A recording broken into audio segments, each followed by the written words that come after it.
Yeah, hey, hardworking. Bana, you're very hardworking, bro. There are hardworking. things that on today's program, tuko na bro, I think you can speak for yourself. Bana, kweli. I don't want to speak for you. Wewe tuambie magada. Bana, so hadi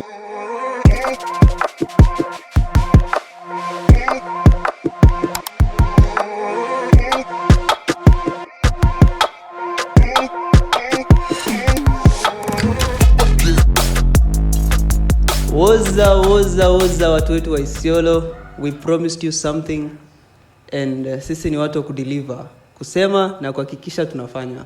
So yeah, we're bringing you Oslo TV for the first time and we promise you're gonna love it. It's me, your host Salah Banju, and I'm your co-host Nur Banks. To may come as we promised. Yes, so this is our first episode. And today we are very much in an advantage to have one of the biggest names, one of the biggest names when it comes to Forex trading and entrepreneurship, and investments here in Isiolo. He's a young man, he's a very hardworking man, very focused man, and he goes by the name Eric Gitonga, aka Ricky. Thanks, man. Thanks, yeah, bro. Intro. Nashukuru. So, yeah, hey, hardworking. Bana, you're very hardworking, bro. There are things that you don't see for yourself, but other people look into, they see that when mse unajituma, unafanya kazi, you are a risk taker, you have ventured in a lot of things, and we are proud of you, bro. Manze, I'm humble. So, karibu man. Thanks, manze. Yeah. So, itakuwaje? Anguka nayo ama? Tuanguke nayo, sio? So, on today's program, tuko na other exciting things. We are not just doing interview peke yake na nini. We also have some programs zenye ziko underway. For example, tuko na program kama EMPAWA MBOKA YA YOUT. So kwa ku-empower Mboka ya Youth, here we are going to talk about some of the young entrepreneurs here in Isiolo, and as we continue we want to include other areas huku ambazo ziko on this side of Kenya. We want to talk about young men and women who are trying to invest, young men and women who are ready to risk it into entrepreneurship. Unaelewa? So we are asking you kama kuna mtu ambaye mnajua kwa area yenu ambaye anapiga kazi, kijana ambaye anaamua kupiga kazi, kurisk, anachukua ka 2,000 anaanzisha biashara ya mayai sijui nini, wewe tu DM tu tuambie we know this guy nini na nini, amani aje mzee, ndio tunataka tuwachapa kazi. Exactly. So kwa hiyo program ya ku-empower Mboka ya Youth, sisi kitu tutakuwa tunafanya, tutakuwa tuna hype kazi ya every youth here in Isiolo. We talk about it, tunaiweka on air, tunafanya everyone anajua that kuna msee fulani anauzanga mkate mahali, anauzanga mahindi mahali, anafanyanga hivi. That is what we want to do kwa hiyo program. And then we also have another program ambayo tutaongelea kwa show, inaitwa KAA CLEAN KAA REAL. Hii program tumekuwa na problem huku sana ya wasee wanaingilia madress sijui nini, wanaona kama hiyo ndio form. So tunataka kuambia that kukaa clean ndio kukaa real. Tuachane na madress, tuachane na jaba, tuachane na fegi, tuachane na nini. Ma youth tunataka tu focus, tuamke, tufanye a lot of things. Anyways, mimi nikianzanga kuongea simalizi. So let's get straight to the program. Bro, karibu Oslo TV. We want to ask you a few questions. Sio maswali ngumu. No swali rahisi. It's gonna be a lot of fun. For example, sitaki kuambia watu lakini wacha niwaambie. Approximately tukiangalia Forbes list, our boy has made up to 200,000 Kenya shillings. 200, is it 200? Yeah, 200,000 kuelekea. We don't want to go 200k kupanda from trading alone. Hizo charts mnaona hapo. Since he started, ulianza trading lini, bro? Okay, my journey for trading ilianza back in the days.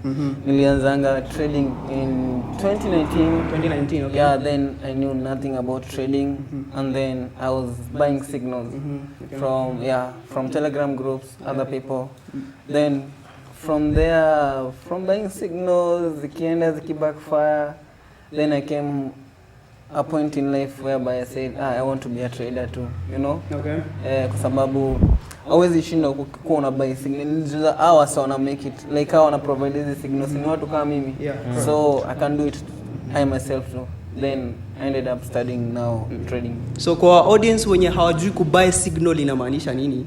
Kubuy signal ni kupatiwa ideas from another trader and another experienced trader mwenye ambaye ako more experienced than you.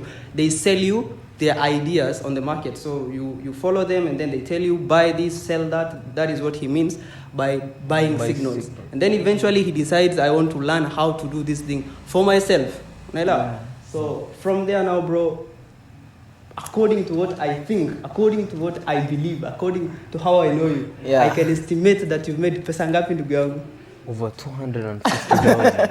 That's a lot of money from 2019. That's a lot of money. Kuna wazee kitu kama from 2019 starting out from getting ideas from people. Okay, even by then sikuwa nimepata breakthrough kwa hii industry. The industry is quite tough and trust me, during the road ama ukiwa tu una pursue that career, uta find challenges from people around you, from people in your family. And the question is, why did you start it? What do you want in life? That's the biggest question. So what I wanted in life is to live an American dream, and living an American dream in Kenya, and nothing could stop me, nothing will stop me until I get there. That's my goal. Okay. Yeah. That's wonderful, bro. I remember, you know, hizo time tulikuwa pamoja. We've been friends for a long time. Yeah. And I remember even mimi sikuwa that much interested in whatever you're doing at that time. Yeah. I know later on mi pia nikakuwa interested. I'm currently niko kuangalia hizi mambo how it goes. Yeah, no. But it's fair. So chill. Yeah. So wewe like at that so hiyo wakati vile nilikuwa zile za what is this guy doing bwana? Huyu jamaa anafanya nini? At that time nilikuwa waiter sijui nini. So I was actually working for my money and then mimi nakuangalia huko zile za weka kwa lapia alafu unaniambia hii trade kienda fiti nita make $10. Mimi niko zile za bro si twende tu tupeane pale masahani alafu tupatwe kadri yetu at the end of the day and then to make some money even.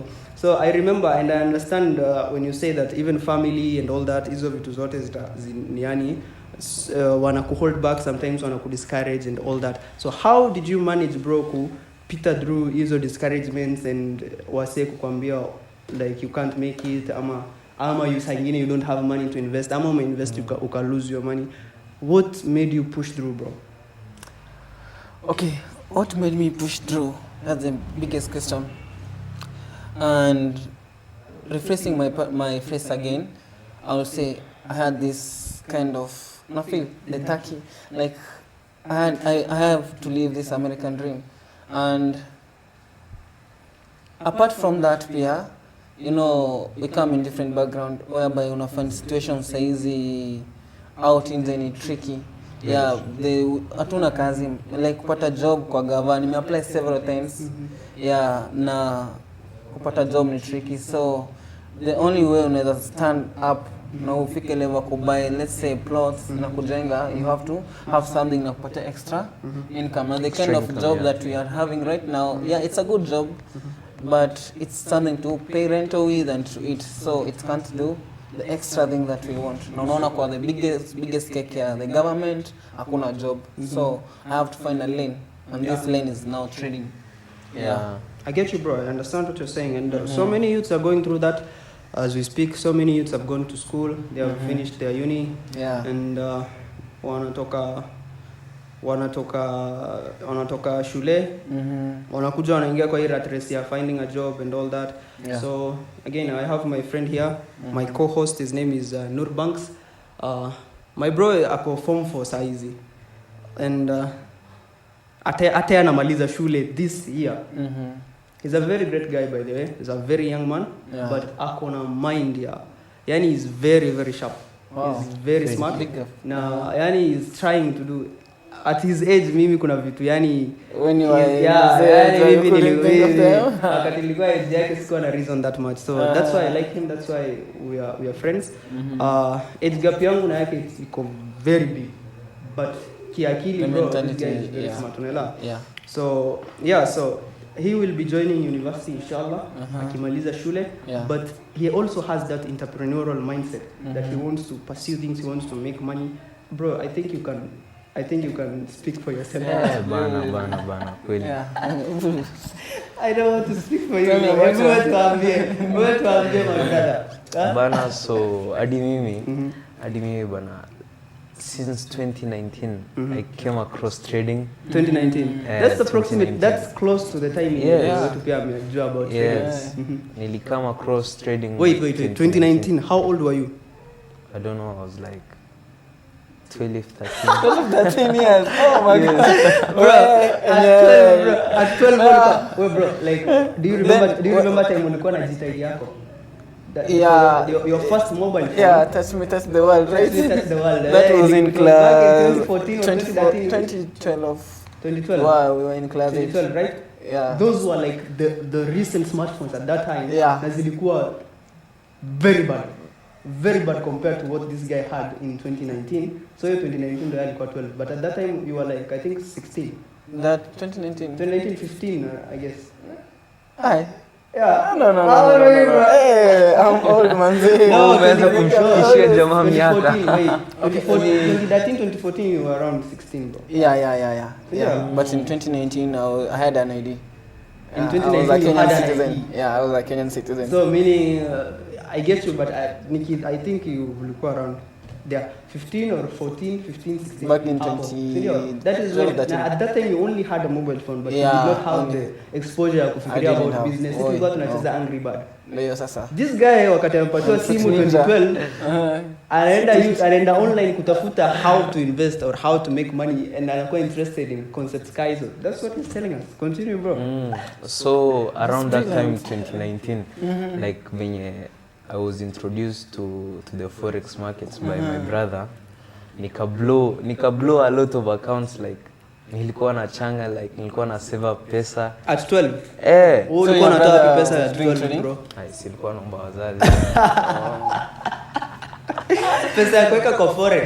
That is Forex. Pesa tulikuwa tunapata kuweka 12 bro ni mbao ya kuenda kwenda watch movie. Kwenda coach DJ pro. Ndio unapata kwanza kaso umefunga mwezi mzima. So bro unapata pesa ya kuinvest kwa Forex at 12. Mashallah, that's wonderful. Sasa nilikuwa na fund like 1500, alafu pesa yangu tu ilikuwa ina see you understand? Okay. Inakunywa maji. Wale watu huko nyuma wa Forex walikuwa wanabeba pesa zangu. It's true bro.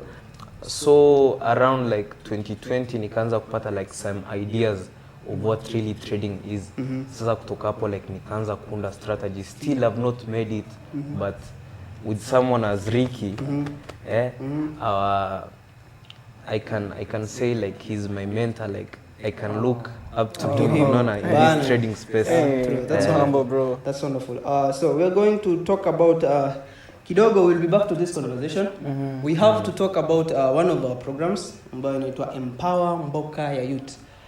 So we have one of the young men in Isiolo ambao wanafanya kazi poa sana, and ni yeye ndo saizi ako kurekodi video, yeye ndo ako nyuma ya kamera. Anaitwa Dean or Dinska. Dinska Films mwenyewe. Yeah, so the guy is brilliant pia. He's an entrepreneur. He started photography back in 2019. Na since 2019 anyone mwenye ako kumwangalia this guy, I hope anyone mwenye ako kumwangalia, you're looking at him with eyes of admiration. You want, yani you like what he's doing and you admire him so much and you wish him the best. So anyone mwenye amekuwa kimwangalia from way back in 2019, wakati photoshoots zilikuwa on hit, yeye alichukua advantage akasema wengine wanaenda kupigwa picture, what if mimi niwapige picture? I can make money out of that. So the guy anaitwa Dean or Dinska amefanya kazi fiti, and to this point he's still pushing his craft. Na anaendelea kuinvest more and more and more. If you visit his studio, which I really recommend, visit Dinska Studios because he's one of the most skilled photographers, videographer. If you want to cover anything, birthday, rorashio, baby shower, sijui nini, whatever you want to start content creation, unataka mtu atakurekodia video high quality, atakuadvise on how to upload it ikiwa high quality, how he does a lot of things, sio photography peke yake. So you are welcomed kutembea kwa Dinska Films Studio. Iko hapa karibu na Desert Trail. Ukifika tu hiyo area karibu na youth center, you just give him a call. His TikTok his TikTok account iko online. He has massive following, massive influence. So the guy hata if he records a video for you, aweke tu kwa account yake. Hata you don't have to post it on your account. Yeye akupostia kwa account yake, bro, you blow up. He just knows that there's a way to anakufanya you blow up. Everybody knows you. Unatembea tu tawa, everyone says, "Hey bro, niache nilikuwa," and things like that. So visit Dinska Photography. Huyo ndo atatuanzishia our very first Empower Mboka ya Youth program. So go online, follow Dinska Photography channel on TikTok. Follow it massively, like his videos, comment, tell him tumekusikia mahali fulani nini, we want to come to your studio and things like that. Engage with him, usiogope kumdm, he's a nice guy, atakureply, ana madharau. Karibuni sana Dinska Films Studio hapa Isiolo. Yeah, so I think we'll drop his tag down below. We'll drop his account hapa hivi, msiogope kama mjaelewa venye nimeisema, sometimes I speak too fast. Tutaiweka hapo hivyo, utaiona hapa, itatokea somewhere here, the name of his account and everything. So going back to our conversation, kidogo I think now watu wanatujua. I think mimi na Nura watu wametuona sana online. Eriko kidogo ndo nakuanga underwater, which is good. Very good. So now there are a lot of things that people don't know about you, that you don't just trade. You know, some people think that you just really ukishaanza trading or ushaomoka and all that. So but now you don't just trade, you do a lot of things, bro. Actually I do a lot of things. There was a time you were also into photography. Ulikuwa unafanya photography. You've done a lot of things. But majorly any IT services yenye mtu anataka, that is what you do mostly. And also again, kwa hii program yetu ya Empower Mboka ya Youth, we also want to cover your story hapo kidogo. Tusikae sana kwa trading. You started out 2019, even time ulikuwa unafanya trading, like a few years later you got employed kwa cyber. And then from there you pushed your craft, bro. So tell us your journey to the point now you have your own cyber cafe, which is something you also have to hype kwa hii show. For us Foundation Cyber Cafe iko hapo juu KCB. I think ninyi wote mnajua Rico for that, for his cyber. He's very skilled in terms of when it comes to cyber services. So tell us about your journey, bro, from starting from ground, starting from employment, coming all the way up to having your own business, and tell us about the emotional journey to risk, trying your own thing. Okay, my story is so long, but I'll try to summarize it. Okay. So I finished school, I came out, I looked for a job, I got employed first as a pool player, you see? Okay. Yeah, the pool thing, landmark. I was there in Kole Boys. Pool attendant? Pool attendant, exactly. Okay. So nilikuwa pale, na wase wanakam, and then so I was being paid by commission. I did that job for 1 month, and then with the management, tunikosana, I had to get out of that job. And later on, some few months, let's say 3 months later, I got employed in Mocharo Cyber Cafe. Okay. That's where I attained all this skill set of cyber services. I can't forget mentioning people like Roy. They're the one who mentored me in cyber industry. And from there, things like a flow, way forward. So that's where I met Forex trading. But let's do away with Forex, and then I'll tell my story, then I'll come back into Forex trading. Okay. So on the journey, I accumulated sum of money, but not that much. Then during that period, I got married. I had 1 kid. That is my daughter, Febiti. Awesome, bro. Congratulations, man. Thanks, Manzi. And then from there, it came a time I lost that job, and things went sideways to me. Okay. Imagine I had this house, I have to pay rental, and then You have a wife and kid. I have a wife, I have a small kid. Things were hot to me, and I'm the breadwinner, I'm dad, everything like that.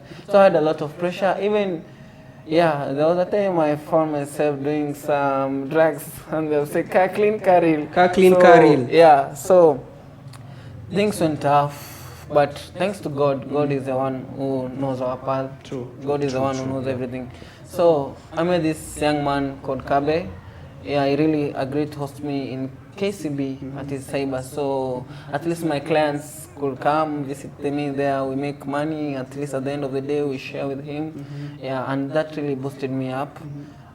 Later on, during that time, yeah, you know, as a man, there's this thing that called, whenever you come out to the streets, there you'll find opportunities. Stop staying at home. Just msikae nyumbani, kujeni tao.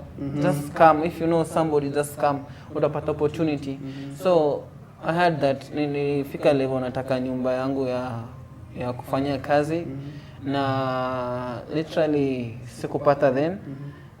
Nikakaa for some more period, and then later on nikapata how ya kufanyia kazi. And that's the good side of it. The worst side of the story is that on the journey of, you know, being a man, you have to endure pain. Pain is what makes you a man. True. And conquering pain and not having poor judgmental or reasoning, that is what makes you a man. So during the road, it came a time that the most people that I cared about, yeah, the most person that I cared about really betrayed me, and we had to part ways. And it really affected me, psychology and everything. Even I almost fell into depression, but I remember there is God in heaven. Sure. And yeah, through forgiveness, I stood up. So that's me, and that's my story of how I got into cyber industry. Yeah, and that's how my life is. Now maybe we can go the other side. Wonderful, bro. That is a very, very heart-touching story. I think it's beautiful how you talked about getting into and coming out of. You know, that is something that most people find hard to do. When you get into something, I'm speaking about negative things. For example, you said you got into drugs, you know, but what's powerful about that is you also followed it up very quickly with you got out of that, you know? Yeah. That is very powerful, bro, and that is something that most people can't do. You got into depression. You follow it up very quickly with I got out, you know? So I really commend you for that. Congratulations, bro, and keep it up. Please stay away from drugs. You are allowed to feel depressed. You're allowed to go through all the hardships, and I'm going to say this straight to the camera so that everyone hears me. We are human beings. You are allowed to go through depression. That is just your mind and your heart telling you that something is wrong and you need to fix something. Yeah. So you don't have to go for temporary solutions. Escaping plan, yeah. Exactly. So think about something. Talk to someone. Talk to your parent. Talk to your friend. Talk to someone. I remember I was really close to you at that time when you were going through a lot. Yeah. And we helped each other. Actually, no one is perfect. Everyone goes through something. Everyone is going through something. Even your mom, even your dad, your bro that you think is so strong. There's something he's going through. So try to find permanent solutions. When you go for drugs, you are actually making it worse. So please, if you are getting into drugs, be like Ghetto. Get out as fast as possible. Try to find another solution. Don't stay there because it's going to finish you completely. If you feel like you're finished, it's going to finish you completely and there will be no hope for you. So get out of that. Okay, so I feel like we've done a lot of things. I feel like we've talked about most of the things that we intended to talk about. I feel like the show has been productive. It's our first episode and we wanted to start it with big hype and a very, very big impact. So yeah, I feel like we've done a good job. What do you think, bro? Manze, sina mengi ya kusema.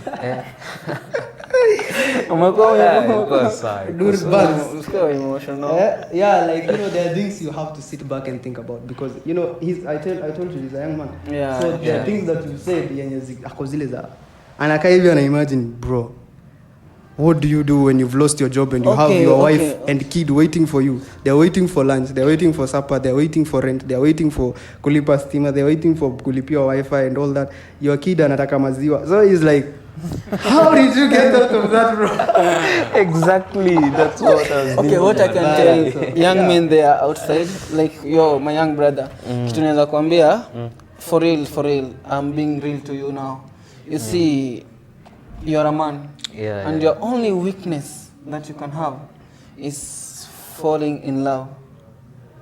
I'm not telling you falling in love is a bad thing. It's a beautiful thing. I really want it. Actually, I'm in love right now as we are speaking. But you know, once you start playing daddy roles at young age, and that is when you're supposed to empower. At your age of 20 to 30 is the time you're supposed to accumulate your everything. Yeah, you see, girls plays big role in our lives. And trust me, ukipoteza your direction, uta end up spending a lot of your resources and you invest somewhere else with them, and they are not permanent. You see, once, for example, like my brother here, Salah, amekafunga wataki. Amekafunga. Yeah, now you see, like, unaona, like, what do you mean amekafunga? Yeah, so tulienda.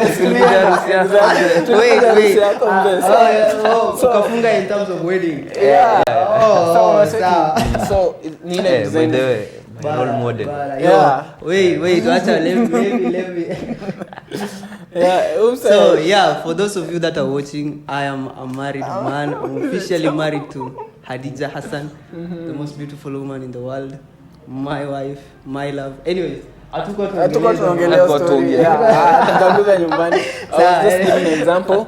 So unaona, that is like at least jua hata ukitaka ku spend some money, you're not spending with this girl because she's pushing you. You're doing it because it's you that you want to spend. Now you invite her to spend with you.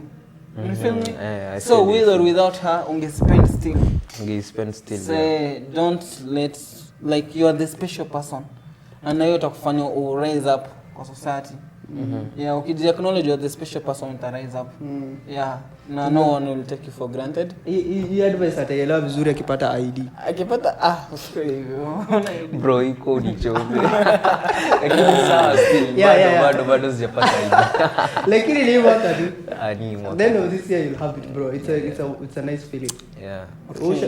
Saizi unaona school ID venye nakupatia power. So imagine having national ID. So imagine ID. Yeah, itakuwa wonderful, bro. Can't wait for that, bro. We'll have a party. We'll throw a party for you. Ukishakuwa citizen hivi, bro. Nice. Hivi. We will wallahi. Tutakurushia bash, bro. Hiyo nayo. Tutakurushia bash na stafadhali. Ndio. Yeah, so I think we can wrap it up. Unaona kidogo tumeuma masaa. Conversation imebamba. Tuko tuna expect it this long. But you know, when you're having great people, when you're having great minds, you can speak for days. Sharing ideas, sharing knowledge for days and days. So yeah, it's been wonderful. Oslo TV, expect a lot from us, expect more from us. We are coming with a bang. Bang. Bang. Bana. So yeah. Karibuni Oslo TV. Mtupatie likes, mtupatie subscription. It's a new account. We would be our first subscriber. Be our first first likeist, first commentist, you know. So we wrap it up. I've been your wonderful host, Salah Banju. You can follow me on TikTok and on Instagram, everywhere. And I have my co-host, Nur Banks.